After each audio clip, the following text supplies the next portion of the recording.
Obedience is not a burden, but the way of security and peace and joy. It's like a circle.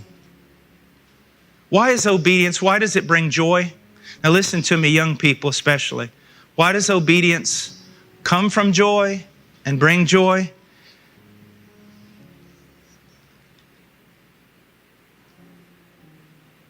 I am 54 years old, and I've learned a lot.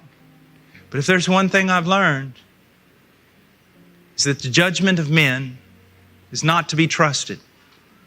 My own judgment is not to be trusted. Now, that means if what the Scriptures say is true, everything that I do in life has great importance, will impact eternity. So this life of mine, as small and everything as it is, this life of mine, every moment of it is important. How fearful and insecure I would be if I had no map, if I had no compass, if I didn't know how to walk, what to do, if I didn't know what destroys and what gives life. I mean, really. How terrible that would be, knowing that this life matters and I have not the judgment to walk in it. I have no security. I have no peace. I have nothing. I'm like, cut the rope. Let the ship just be tossed about on the sea. I don't have anything to hold on to. But if the commandments of God are a light unto my feet, if they're a path well trodden by countless saints who at the end affirm that every commandment is true and good and holy and just. Boy, what a confidence that gives me. How do I have a wife? Of all the things, what could be more tremendous than to be entrusted with a wife? If I did not know how to do that, if there was no omnipotent, omniscient God telling me, walk this way, I would be terrified. Because I tell young men whenever I'm counseling in marriage, everything your body tells you to do not do it. Submit to the law of God. Know how to walk with this woman. My children,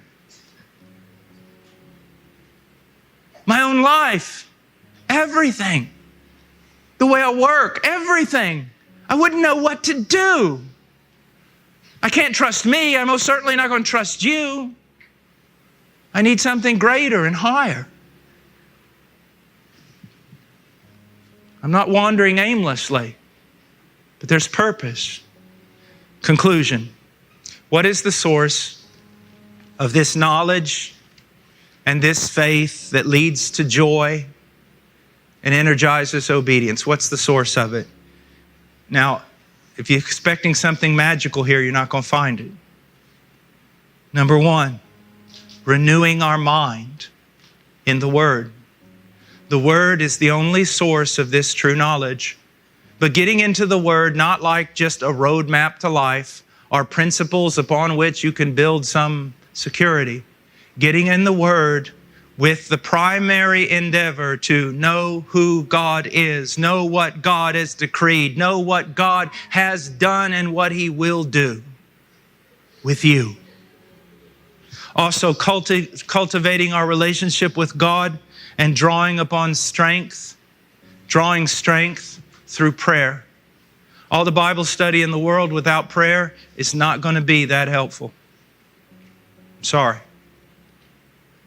I know your flesh hates praying as much as mine does sometimes, but know this. In true fellowship with God's people. When Romans chapter 12, 1 and 2 tells us to renew our mind, so many people automatically go to, well, that's talking about Scripture. Well, Scripture's not mentioned there.